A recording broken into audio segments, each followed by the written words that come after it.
This episode of the Creep Street Podcast is brought to you by Martini Coffee Roasters. You know, people always look at me weird when I say I start off every morning with a big old martini. But then I set them straight, and I tell them I'm talking about Martini Coffee Roasters coffee. A delicious coffee made by the Martini family. They roast their coffee using a traditional method of sight and sound to roast those little babies to perfection. And they also sell green coffee beans for those home roasters out there. And right now, fans of the Creep Street Podcast can get 20% off their entire order by using the code CREEPSTREET at martinicoffee.com. Once again, for 20% off your order, use the code CREEPSTREET at martinicoffee.com. Martini Coffee Roasters, the perfect coffee to keep you creeps caffeinated.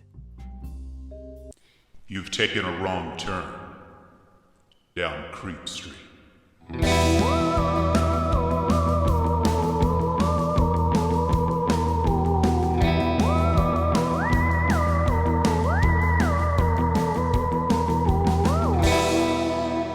Citizens of the Milky Way, this is Maureen Bogey. And this is Dylan Hackworth. And you are listening to the Creep Street Podcast. Oh, that tickles. Oh, that tickles. Oh, yeah, come on. Oh, my God, that tickles. Oh, God, but does it feel good? It feels so good, and I gotta say, that reminded me of that documentary, the tickling one. Oh, yeah. We'll have to talk about that at another time, because it's good, but we're not prepped. That's a journey. That is quite a journey. So thank you all so much for being here. As Dylan said, we're all tickled pink, but maybe even tickled orange, because that's right, it's Halloween season. It is October. Yes. Thank you for joining us and deciding to include us in your Halloween celebrations and rituals. Sure as hell means a lot. It does. We sound sarcastic, but we are being sincere. No, for real, please. So, if you want to keep up what we're doing on social media, pretty much everywhere, we're at Creep Street Podcast. Uh-huh. So check us out there. A like, a rate, a follow, a share, anything like that. It really helps the podcast, and we so appreciate it. Thank you for all that you do.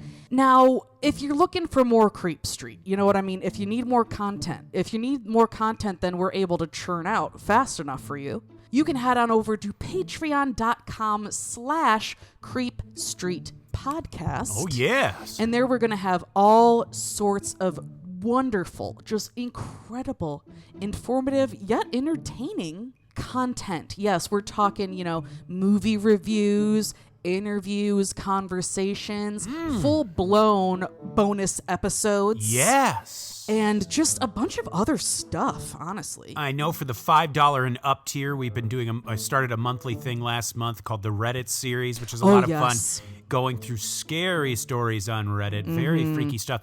And stick around to the end of the show, because we have a new top-tier Patreon subscriber we got to give a shout-out to. We're so grateful for you. Thank you for being you. You're awesome. Yeah. So once again, if you want to be like this mysterious Patreon subscriber that we'll talk about later in the show, head on over to patreon.com/Creep Street Podcast. Now, Dylan, last week we got into the world of the Ouija. Oh, yeah. Zozo, that kind of world. And it was scary. Oh, yeah. We are, of course, decorating for Halloween pretty much just throughout the whole month. I feel like we're constantly, adding and changing and whatever. Right. And I just pulled out a box, and we have like a drawing or like a print, an art print of a Ouija board. Yes, we do. And now I'm kind of nervous. I'm going to be honest. Absolutely. Especially after, like you said, after last week. I don't know. I'm like, should we hang it up? Should I give it away? Should I just keep it in like a closet? Or should we, or anything? And I don't know. If you have any tips, tricks, or ideas, DM us anywhere, or you can email us at creepstreetpodcast@gmail.com. Yeah. But Dylan. Yeah. What are we dealing with today?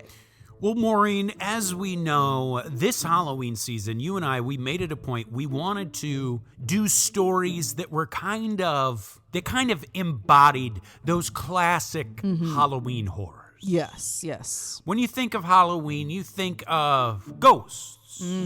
You think of vampires. Ooh. You think of a mad scientist. Oh, you sure do. You also think about werewolves. Ooh. I'm scared, but excited.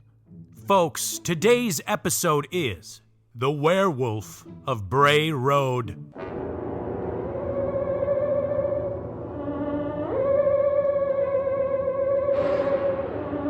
Yes. Now, allow me to sink my teeth into these sources.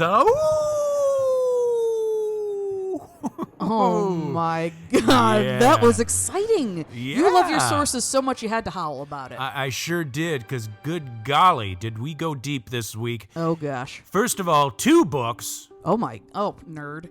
The Beast of Bray Road, Trailing Wisconsin's Werewolf by Linda S. Godfrey, and The Beasts of Bray Road by Tom Lyons and Travis Clark, which you will see is kind of my main source for today.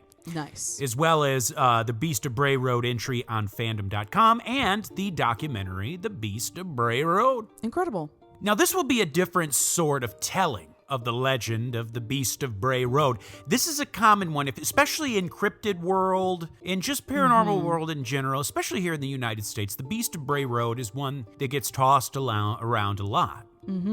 Just to paint you a picture here, Bray Road is a rural road that runs along the outskirts of a small Wisconsin town called Elkhart, located there in southeast Wisconsin in Walworth County. Gorgeous. We love it. It's about an hour's drive from Milwaukee and Madison, and about a 2 hours drive from Chicago. Yes, that's what I'm glad you mentioned that, because I was going to say, even though this is a rural area, Yes. it's not what I would call in the middle of nowhere. Well, absolutely. It's rural, but it's not like it's. It's like it's by this town called Yeah. Lake Geneva. And for those that aren't, maybe from the Illinois, Wisconsin area, that's like a huge spot where like so many people from the Chicago area have lake houses. Yes. So it's like it's not like you are completely remote. There Right. are people around and you could easily get to, more of a Right. civilization, quote unquote. And of course, it's a road, so I'm sure parts of it are very rural and parts of it Right. pass through places that aren't. So, but obviously, as we'll see, a lot of these sightings happen in the more rural locations along Bray Road. No, of course. I just wanted everyone to know that danger can appear in any location. And in any form. The town is known for being the home of 2 famous brass instrument companies. Typical wildlife in the area is your usual Midwestern wildlife: sandhill cranes, possums, rabbits, squirrels, white-tailed deer. Certainly not the sort of creature that we'll be discussing in this episode. But believe it or not, there is said to be a werewolf that stalks this area of the upper Midwest. There's another legend we will probably cover, the Michigan Dog Man. Oh, a lot yes. of people think maybe this is one and the same. Okay. Or that the Beast of Bray Road is maybe one of many, like a species that hasn't been discovered yet. Right. Okay. We'll get into the theories and whatnot. What's fun about today's episode, I want to just lay this out for you. The first part here in the beginning, the first, however many minutes, is going to be about just backstory, some of the important sightings. Oh, yeah. But the main bulk of this story will be about one person's experience. I'll give it a little more of an intro once we get to it, but just so everyone knows, this is more, rather than a telling of the legend, we're telling one person's story about it. And boy, few things we have covered here on Creep Street are like this. And I will get to it soon.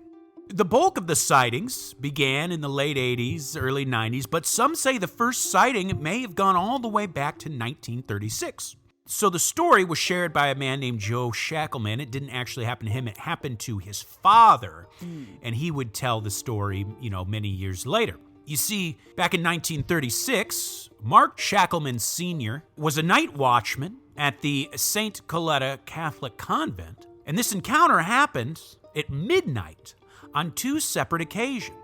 The first time he happened to see this creature, it was kneeling on an old Native American burial mound. Okay. Once again, of course, we always say there's, it's kind of a cliche to associate these legends with Native American burial grounds or Native American legends. Now, there is ties to like Native American lore. Yeah. That people think maybe this is something, a creature of Native American lore. But just wanted to say, like, I understand the cliche of a Native American burial ground, and we say it every time it comes up. We always say, probably best not to fuck with anyone's burial ground. Right, exactly. Native American or not. Yes. I think probably bad things are going to happen no matter whose burial ground it is. Exactly. We, as Dylan said, we say this in every time it comes up. But if this is your first episode with us, basically, just to, reiterate what Dylan is saying, that oftentimes people just kind of, toss on the idea that it's a haunting because of Native American burial ground or, blah, blah, blah. And we're just saying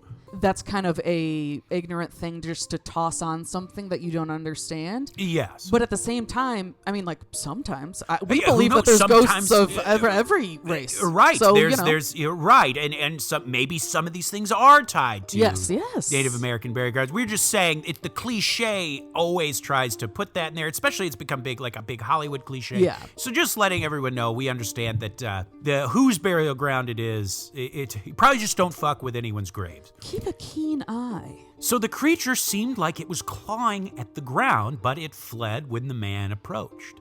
The man examined the ground the next morning and said it appeared as if there were scratches that had been made by a 3-clawed hand.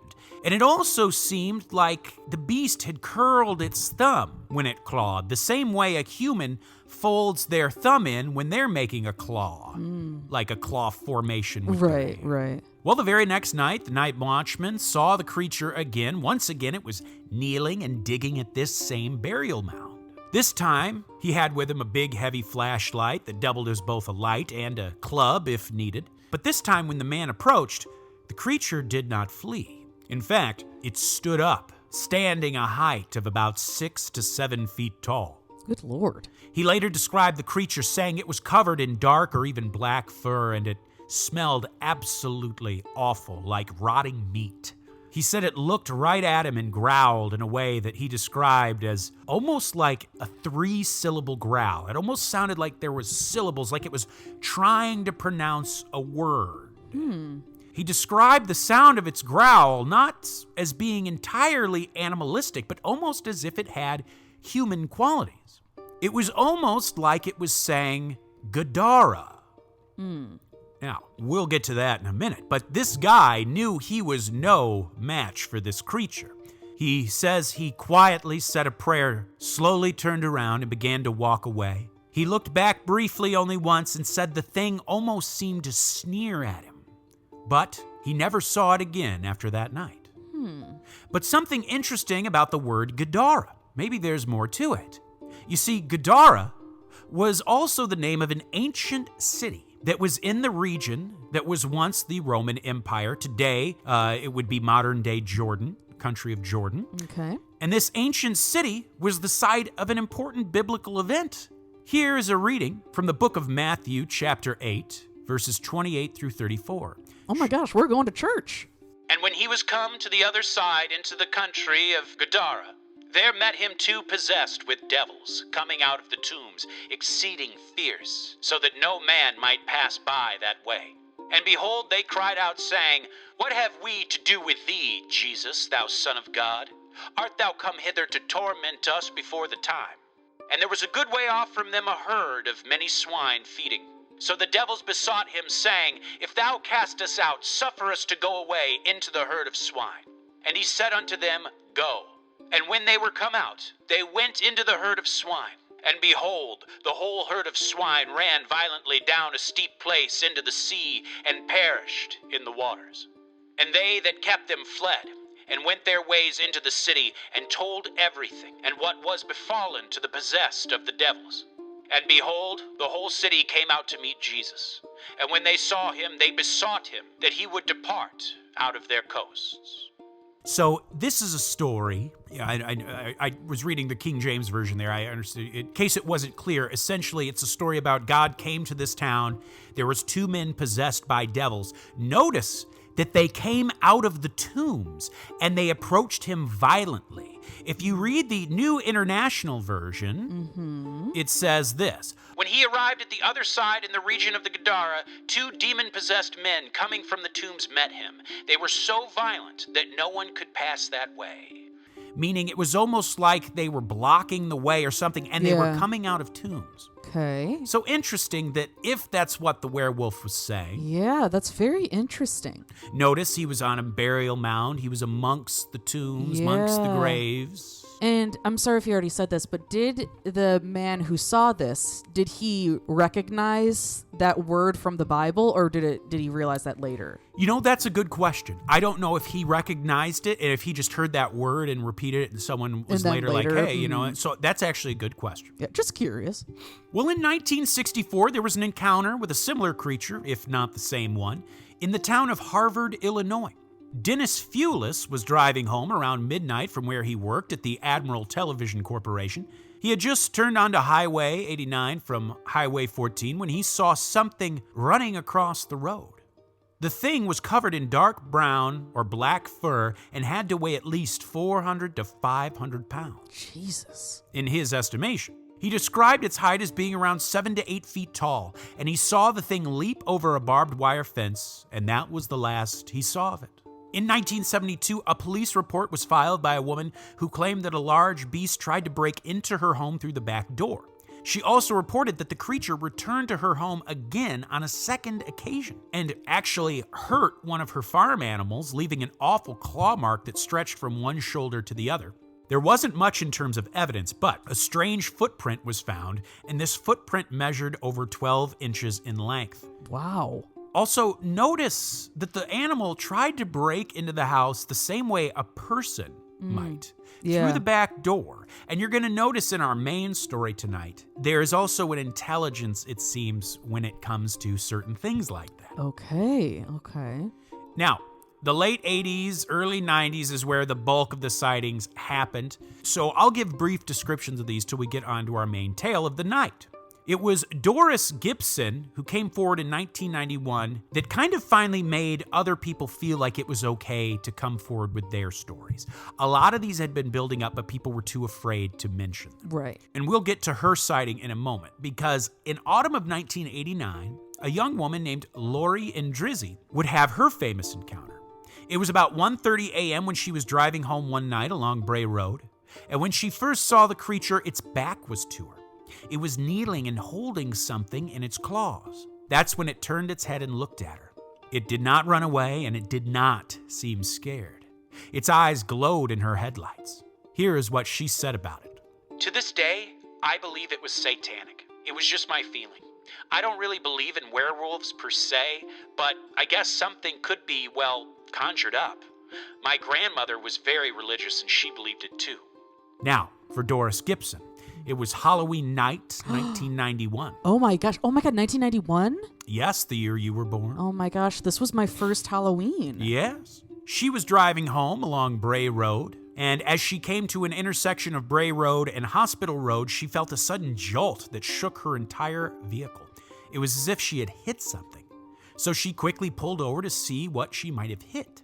She got out of her car and noticed how eerily silent it was. A movement in the dark caught her eye, and she looked to see what it was. That's when she saw a huge, hairy animal rushing towards her. Whatever it was, this thing was huge, much bigger than her. She quickly jumped into the car and sped away, and as she was pulling away, the thing leapt onto her car, but was unable to hold on long before it slipped off. Gibson later picked up a friend from a Halloween party, and as they passed that same intersection, saw that same creature in the road. They certainly didn't stop to get a closer look. Well, it was after Doris's story was published that everyone else came forward, and of course, yes, there were a few frauds in the bunch. Oh, yeah. Which, of course, ruins it. I know, it's so fucking annoying. For everyone else that has a legitimate story to tell. Yeah. Now, usually we save theories till the end. I want to give them now so that after our main tale of the night, we can assess. Interesting. Okay, let's do it. So there are many theories as to what this creature is and what exactly its true nature is. Skeptics, of course, would say that people are simply mistaking other animals as the monster. Some claim it's a flesh and blood cryptid, and some even think it's a subspecies of the Bigfoot, like it's actually related to the Bigfoot, but it's like a subspecies, and maybe. Now, something that becomes very clear in the books and the documentary is that many of the locals in Elkhart and the surrounding area had long suspected that there was cult activity going on. Okay. Specifically, a satanic cult, an evil satanic cult. Interesting. And let's note the time period as well. Yes, right in the heart of the satanic panic. You see, Laura and Drizzy had told of her encounter to a local animal control specialist, a man named John Fredrickson. They were in Fredrickson's office discussing the encounter and how it may be related to these rumors of a satanic cult. And according to both Drizzy and Fredrickson, as they were discussing this, a bunch of books just flew off of the bookshelf in his office and across the room as if they had been thrown. No one had touched the bookshelf. She said they just looked at each other and immediately stopped talking about it. Really? Yes. Oh my God. In the surrounding areas near Bray Road, Fredrickson, as an animal control specialist, had found many suspicious animal corpses. Dogs and cats that had had their throats slit. Oh my God. Or were even decapitated. Jesus. Some even had their hearts removed. Fredrickson even shared a story that was told to him about when a person came across one of these animal carcasses one night. Nearby, they saw a figure, they say, wearing a black cloak and hat. They were riding a black horse and were followed by a black dog. You see, there was an abandoned house not far from Bray Road on Highway H that was believed by many to be the site of some of these cultic activities. It also happened to be a popular party spot for high schoolers, but people who had been in the place described a room that had a sort of altar in it with black candles and various occult items. Now, roll up your sleeves. All right. Put on your bibs. We're doing it. Say a little prayer. Say a little prayer for you. Now, like I said, I didn't want this to just be a compilation of, sightings of the Bray Road bees. Right. I took some of the big important ones and I put them up top. Yeah. But when I discovered this story, I wanted to make this the focus of the episode. This follows the events of a man named Travis Clark, and just a heads up, this is a pseudonym. Okay. Apparently, Travis Clark, whoever he is today, is apparently holds some sort of elected office. Okay. And he also said he wasn't really a writer, so he went to Tom Lyons to help him tell this tale. And boy, oh boy, it is a tale. Wow. It's a very edge-of-your-seat story. Oh, okay. This story is wild. Oof. And obviously, we have no way of knowing if it's true or not. We can't, verify every single detail, but... But that's not why we're here. Yeah. We are here to listen to people's experiences. And we're going to indulge and enjoy. And you know what? I'm just going to say I believe it's real because you know what? At the end of the day, if it's not, Who gives a fuck? It's not going to ruin my life. Yeah. It's like, okay, you got me. So let's all collectively suspend our disbelief because here we go. And just so you know, this picks up right in the middle of it. Okay. And it does not let up. Eek. It picks up just moments after a car accident. Oh, wow. Okay. Here we go. Woo. The story begins when Travis was young, and we pick up now at the very moment after Travis and his father had just gone through a violent car crash. Something had caused Travis's father to swerve and the car to literally flip over. But at the moment, Travis couldn't remember what had happened or even where he was. In fact, he couldn't really remember anything.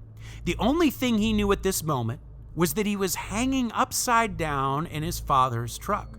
His head beat with pain and his vision was blurry, and in the air was the smell of gasoline and burnt rubber. He looked over to see his dad was not in the car, and in the driver's seat where his father once sat, was dried blood running up and down the seat. Ooh. Travis unbuckled himself and fell hard against the interior roof of the truck. He was unable to even remember where he was. His first feeling was that they were in the middle of nowhere. So he called for his father, but got no response. He keeps calling out, but no response. He gets out of the vehicle, and he's walking around it, calling out, "Dad, Dad." He gets around to the driver's side of the car and stops in his tracks. The driver's side door looked like it had almost been ripped off its hinges. And along the side of the vehicle were what looked like odd scrapes. Like animal claws, like something had clawed. Oh, God. At this door. Wow. I mean, it almost sounds like it's just such a classic, like, beginning of a scary story. It reminds me of, like, the classic, like, hook in the door, kind of story. Absolutely. Travis was confused and of course, scared. He didn't know what to do. Instinctually, he took off running into the woods that were near the road. Travis didn't know exactly why he was running or what it was he was running from, but he ran into the woods and he hid beside a tree. For a moment, he was startled by a noise, but was relieved when he saw it was just an owl perched in a tree nearby. Oh, but that relief was short-lived. The owl suddenly flew away when there came a noise.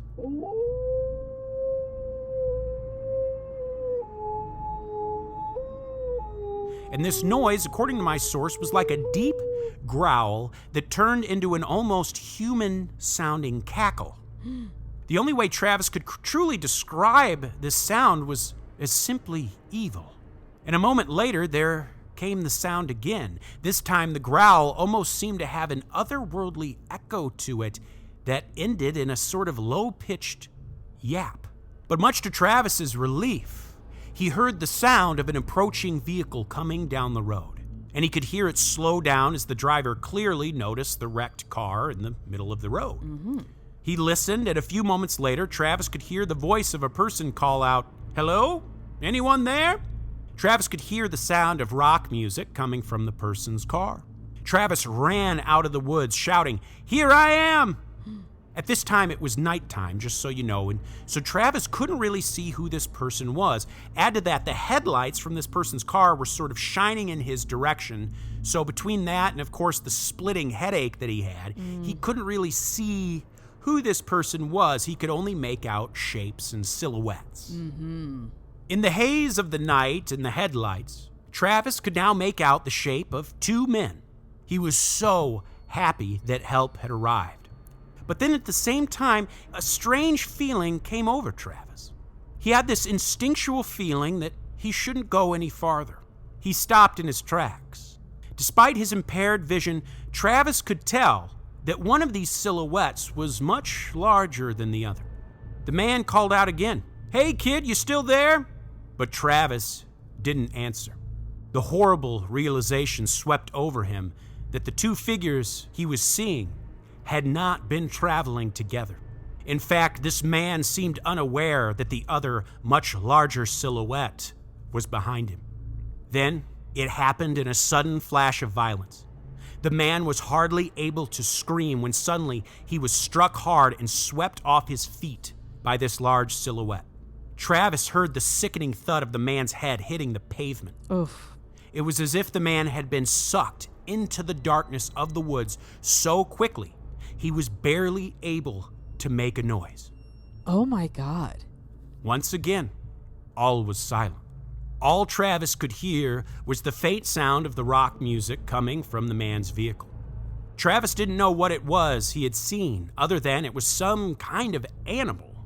In the haze of the headlights, Travis could tell the large silhouette had pointy ears, almost like a wolf's, and he could only see it for a split second when it got down on all fours and took off, taking the poor man with him. Travis took off running in the opposite direction through the woods. And as he ran through the darkness, he prayed for some kind of shelter. Even a cave or a ravine would suffice.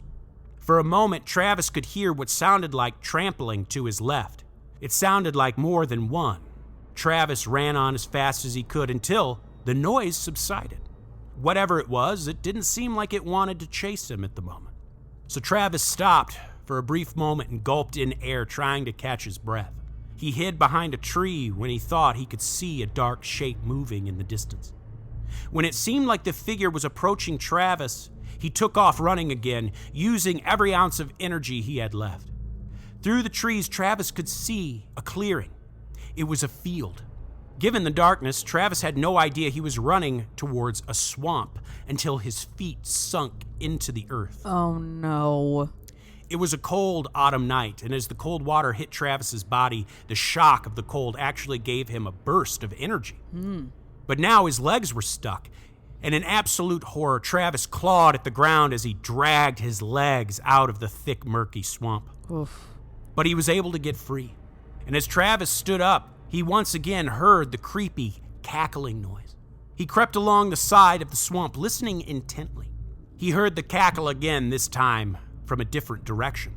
Travis had this unmistakable feeling that whatever this thing was, it was an animal. But it was an animal that seemed to have an incredible sense of intelligence, almost to the point that Travis felt like this thing was playing with him, intentionally scaring the shit out of him before it would inevitably kill him. With every step, Travis's now soaking wet clothes made that loud squishing noise. And that's when, from about 20 yards away, Travis heard what sounded like bipedal footsteps rushing toward him. Oh my God. Travis turned and ran into the water, hoping this would prevent the animal from getting to him. As he waded by the grassy perimeter of the swamp, he saw something floating in the water that looked like one of those wooden shipping pallets. And why this is important is because it caused some of his memory to come back. The reason he knew what a shipping pallet was because his father worked at a place where they regularly used them. And as he rushed to the pallet, he realized it wasn't a pallet at all, but an old raft. Thank God, thought Travis. He hopped onto the square-shaped raft and pushed hard away from the shoreline. Now, at least for a little bit, he could regain some of his strength as he kept watch of the shoreline. He had to make sure not to get too close to the shore lest this animal snatch him out of the water. Right. Occasionally, he would hear that cackling coming from the shoreline. He was starting to get hope that the water was maybe deep enough that the creature wouldn't chase after him. Time passed, and because of absolute exhaustion, Travis passed out to go to sleep. He awoke with a start the next morning.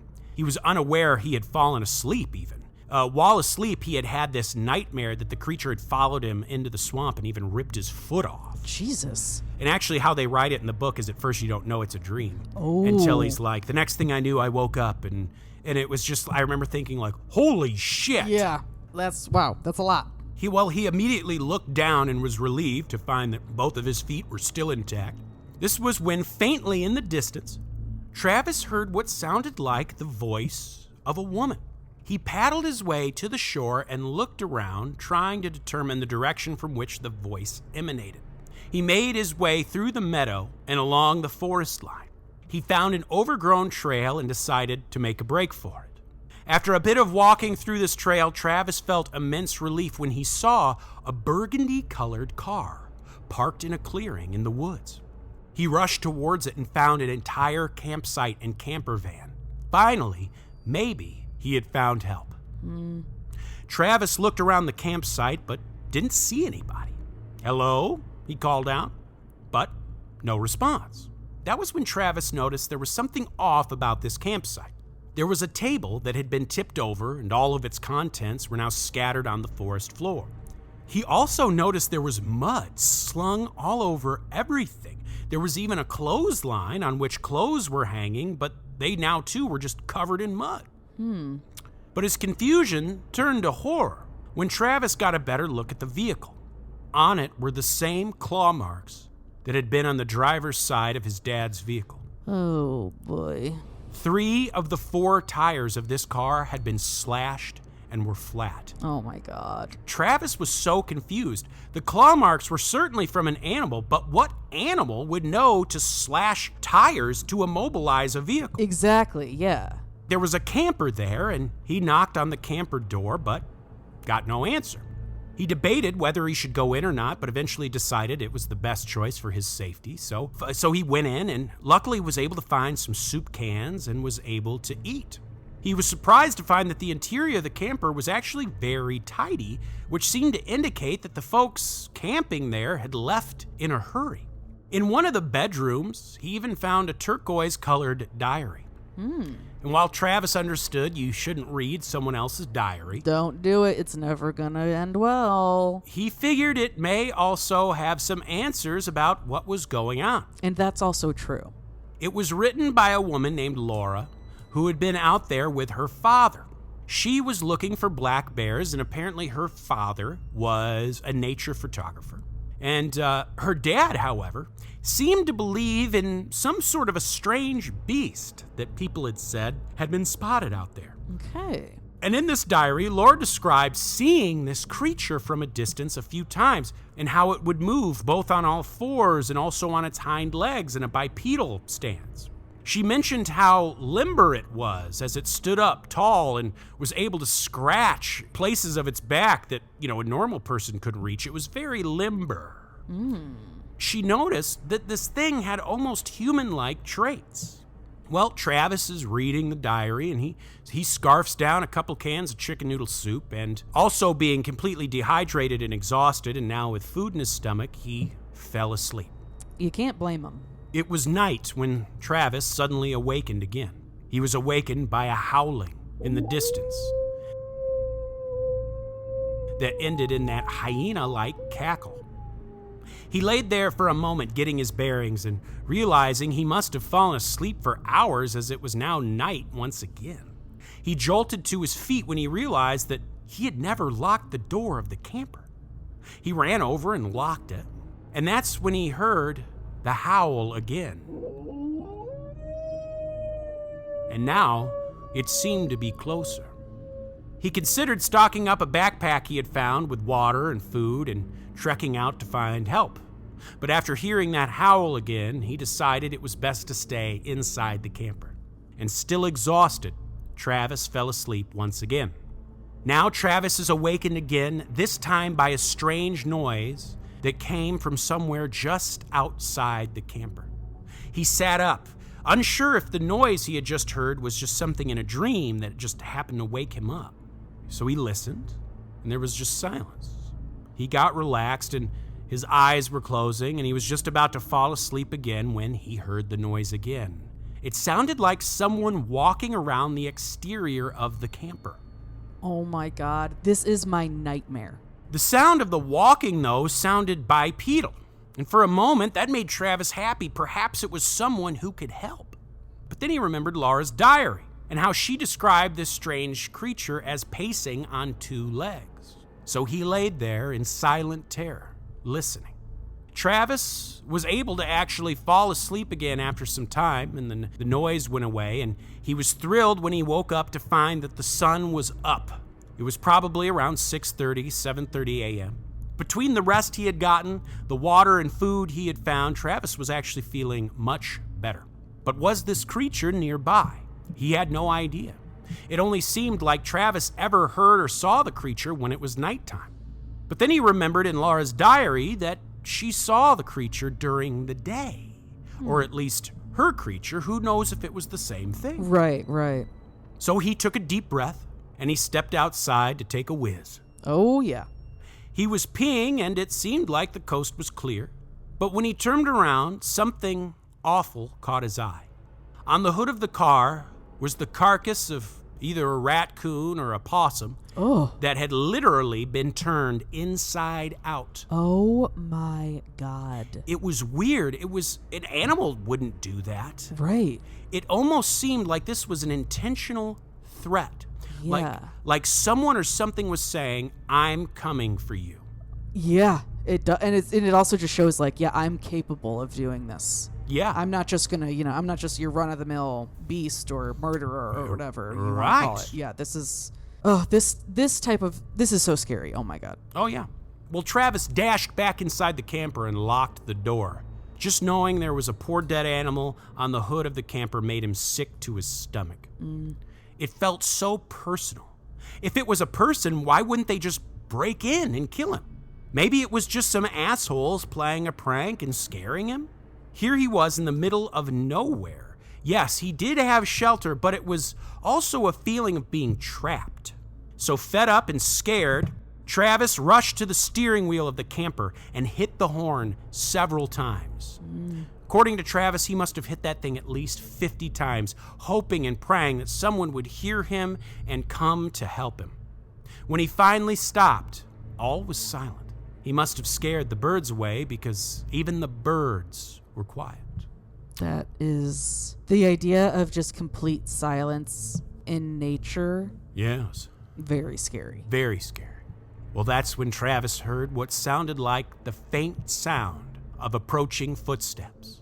They were certainly bipedal, which, while this creature may very well be bipedal, at least there was a chance that it was a person. He listened, holding his breath as the footsteps approached. Step, step, step, step. What was it? Had help finally come? But that's when the footsteps changed. They now sounded like a gallop. Whatever this thing was, it was now moving at a great speed on all fours. Travis didn't know what to do. It got closer, and then darkness. It was a while later when Travis awoke. He opened his eyes and found he was looking up at the ceiling. His head hurt badly, and on the back of his head was a big bump. He had been knocked out. The creature had charged the camper so hard that it caused Travis to fall back and knock his head. Oh, I was wondering. I was like, what? Oh my God. Sunlight was now coming through the cracks of the blinds, so he hadn't been out too long. It was the same day. Right. He got up and went back to the front of the camper. You see, on the windshield, they had one of those UV things that, keeps the sun from making it hot in there. Yeah. He peeled it back a little to find that the windshield had been shattered by whatever had hit the camper. Oof. The good news was that the birds were back and were chirping like normal. And while he didn't know for sure, Travis had a hunch that this was probably also a sign that the creature was not in the vicinity either. So he packed up his bag, searched the camper for something sharp he could use as a weapon, a knife, a cleaver, anything. Nice. The only thing Travis could find was a wine opener. Okay. And while maybe not that effective, at least it was something with a point to it. Yeah, it'll get you. So Travis took off and went through an opening in the woods that must have been where the camper had come through. He walked and, of course, was on edge the whole time. Every time his foot snapped a stick, he would literally jump out of his skin. Sometimes a flock of birds would take off from a bush or a tree and scare the crap out of him. Yeah. But nevertheless, Travis kept on. He had been walking for about 20 minutes when he was making his way around a bend in the trail when elation overtook him. About a quarter of a mile up the trail, he spotted a person. He was too far away to tell if it was a man or a woman, but they were wearing a bright green jacket. So he takes off running toward them. He wanted to call out, "Hey, over here, I need help," but he was also afraid his shouting would attract the creature. So he just ran as fast as he could, and he watches as they turn around a bend in the trail and out of sight. He knew he needed to catch up to them. He was afraid that maybe their vehicle was there and they were just about to get in a vehicle and drive off. So the anticipation built up inside of him as he finally reached the bend in the trail that he saw them turn on. He turned the corner and he stops dead in his tracks, and his jaw drops. He was stunned and in disbelief at what he was seeing. It was simply a dead end in the trail. First of all, where did that person he saw go? Yeah. And secondly, how did the owners of the camper get that thing to the campsite if not through this trail? The trail he was on was the only one that could have fit a whole vehicle like that, and only the smallest of vehicles at that bit. So, wow. Okay, so it's like I wonder if maybe it's like this area or something has a paranormal element to it, or if it all is being like, this is a strong word, but orchestrated like by this beast. It's like are they working together? Are they just coincidental, or is it just one thing happening, you know? Well, it is interesting because with like a lot of things we cover, aside from these beast sightings throughout the 80s, 90s, like during the heyday, Right. people also reported strange lights in the sky. Yeah. Also reported poltergeist activity in their home. Wow. I mean, it's all connected. It's all crazy. connected, folks. That's what we always try to say. It is all connected. Who knows? Maybe they aren't connected to the Beast of Bray Road, but Maybe it's like the veil is becomes thin or something, so we're able to see things from another side or whatever you want to call it. So Yes. it's even though, so maybe the poltergeist activity doesn't have anything to do per se with this beast, but Right. they're able to come through in the same way, maybe. Good I don't know. question. Just a thought. Travis's emotions finally got the best of him, and in a fit of desperation, he called out at the top of his lungs, "Hello! Can anyone hear me?" He shouted in every direction, taking a few moments between each shout to listen for a response. But he was only met with silence. And then, snap. Somewhere nearby in the woods, there was the sound of a thick branch snapping, as if something big had stepped onto one and broke it. It was time to go. Travis took off running into the woods in the opposite direction that the noise seemed to come from. That was when Travis heard the sound of something following him, the rhythmic thump of quick footsteps. Travis ran until he came upon a creek, and the soil by this creek was very soft, and his feet sunk down, making it hard to run, but he made it over the creek and tried to keep running. And that's when Travis felt himself falling. He had come across a hole in the woods, one that had to be around 12 feet deep. Thankfully, the soil where he landed was also very soft. And while it was a nasty fall, thankfully nothing was broken. But it did disorient him. Yeah. It took Travis a moment to realize what had happened. The first thing he noticed was the smell. The hole he was in smelled like pee and feces. Oh, Lord. You hate, and I mean hate to hear it. He held his breath as he heard the footsteps approach. He could hear the sound of an animal breathing heavily.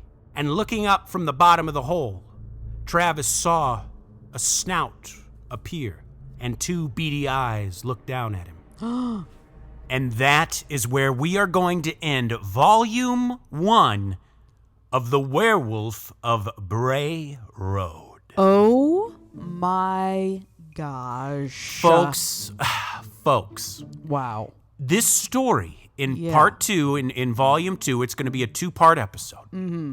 You will not believe, and I'm telling you, you will not believe where this story goes. I'm so excited. This is just so freaking weird, and oh my God, I love it. But what the fuck is going on? Already, there's so much I want to talk about. Yeah. First of all, and you mentioned it, Maureen, about how it almost feels like certain things are almost orchestrated. Oh, yes. Like, for me, I mean, it's when he sees that person in the green jacket about a quarter of a mile away down the road. Yeah. And he gets to that turn in not the road, but the trail. Right, right. And he gets to that bend in the trail where he saw them turn down, and it's a dead end. Oh. Because then it calls into question, how did that camper get there with that car? Where did they come from if not through there? Where did this person go? Yes. It almost feels like it's all, there is something, this is more than just a cryptid. There is something, supernatural going on. Yes. And I think that makes sense, that usually these things, they're not solitary phenomena. Or phenomenons. Phenomena? Phenomena. Yeah, or I think phenomena. Yeah. Yeah. Phenomenon. Yeah. Yeah, whatever. Yeah, and because, it's where there are, maybe orbs being seen. Oftentimes there's poltergeist activity, or it's just all this stuff is connected. So, it does make sense. John Keel would be smiling. Oh my gosh. Shouting out to our Mothman episodes. Yes. But yes, so many unanswered questions. And like you said, and we mentioned it earlier, I think we mentioned it earlier, is that while all these sightings in Elkhart and the surrounding area were going on, I think we mentioned it earlier, there were lights in the sky, there were poltergeist activity in homes. It's amazing that, like we say, there's a lot of times it seems like these are all related. I know I always come back to it, but Skinwalker Ranch, which we did a 2-part on that way back in the beginning. Oh yeah, it's been a while. And since I said I'm sorry. I think there we go, baby. I think it was episodes 14 and 15 maybe when we did our 2-parter on Skinwalker, which I kind of want to redo Skinwalker. I think we should, yeah. And not just remaster. I want to actually go through and redo it. Let's hunker down. Let's get to it. Let's get our books. Let's get our notepads. I kind of want to, this episode has made me want to do that. But anyway, Maureen, I am so excited for Volume 2. I cannot wait to hear what happens next because this is crazy. I'm so excited. And Dylan, thank you so much for doing all of that wonderful research and really getting down and dirty there and putting together such a great episode. Well, it was my pleasure, but I'll tell you what, Maureen. What? I got a list of names I wouldn't mind howling at the moon with. And is there someone special? That's right. We have got a newcomer, a new addition to the top tier, folks. Woo! Give it on up for our top tier Patreon subscribers. Of course, the Dream James Watkins, the Finnish Face Via Lungfist, the Madman Marcus Hall, the Vivacious Vicky McHugh, the Tenacious Teresa Hackworth, the Heartbreak Kid, Chris Hackworth, the oh-so-suave Sean Richardson, the British Bone Breaker Bex Martin, the Notorious Nicholas Barker, the Terrifying Taylor Lashmet, the Count of Cool Cameron Corliss, the Archduke of Attitude Adam Archer, the Sinister Sam Kiker, the Nightmare New Zealand Noeline Vivilli, the Loathsome Johnny Love, the Carnivorous Kevin Bogey, the Killer Stud Carl Staub, the Firestarter Heather Carter, the Conqueror Christopher Damian Damaris, the Awfully Awesome Annie, the Murderous Maggie Leach, the Serve Sexy Sam Hackworth, the Evil Elizabeth Riley, Lauren Hellfire Hernandez Lopez, the Maniacal Laura Maynard, the Vicious Karen Van Vuren, the Arch Nemesis Aaron Bird, the Sadistic Sergio Castillo, the Rapscallion Ryan Crum, the Beast Benjamin Huang, the Devilish Chris Doucette, the Psycho Sam, the Electric Emily Zhang, the Renegade Corey Ramos, the Crazed Carlos, the Antagonist Andrew Park, the Monstrous Michaela Schur, the Witchy Wonder J.P. Weimer, the Freaky Ben Forsyth, the Barbaric Andrew Barry, the Mysterious Marcella, and introducing the Hellacious Cal Hoffman. Oh my goodness gracious, Kale. Thank you so much for joining us. Yes. We are so happy and proud to have you as the newest member of the Creep Street Homeowners Association. And gosh darn it, thank you. You are so... We welcome you with open arms. Yes, we do. We are so happy to have you here. And of course, if you want to be like the hellacious Cal Hoffman and all of our Creep Street Homeowners Association members, just head on over to patreon.com/Creep Street Podcast. And by the way... when we originally conceived of this podcast, I think many will know who've been listening for a long time. It was we conceived it. Yes. It was a natural conception.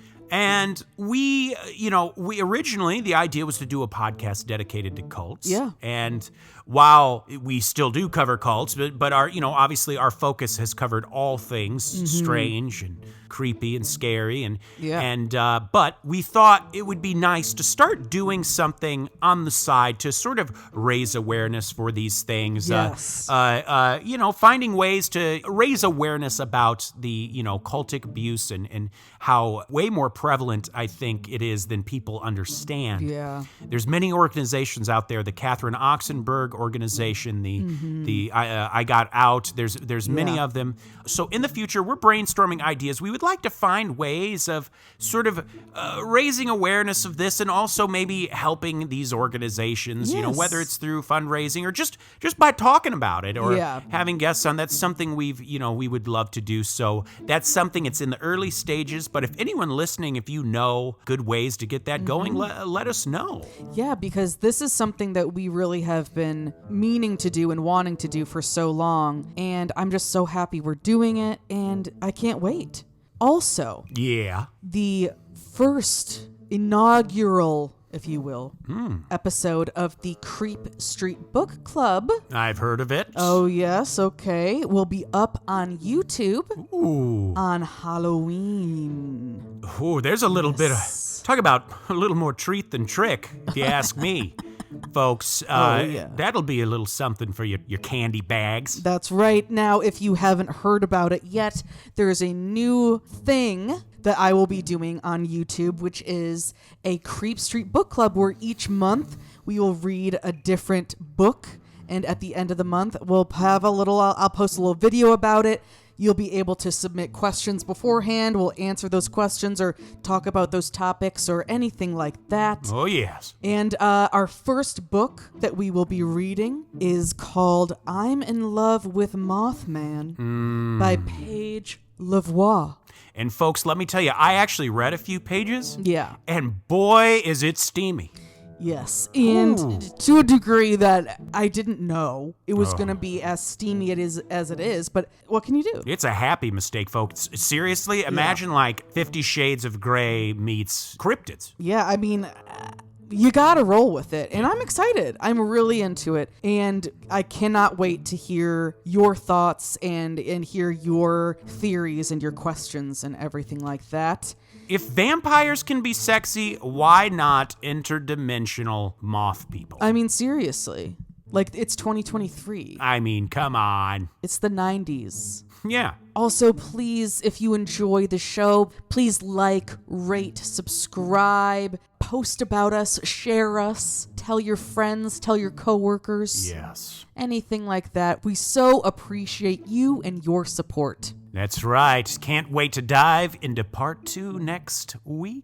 And continue enjoying your lovely Halloween season. Citizens of the Milky Way, my name is Dylan Hackworth. I'm Maureen Bogey. Good night and goodbye. Goodbye.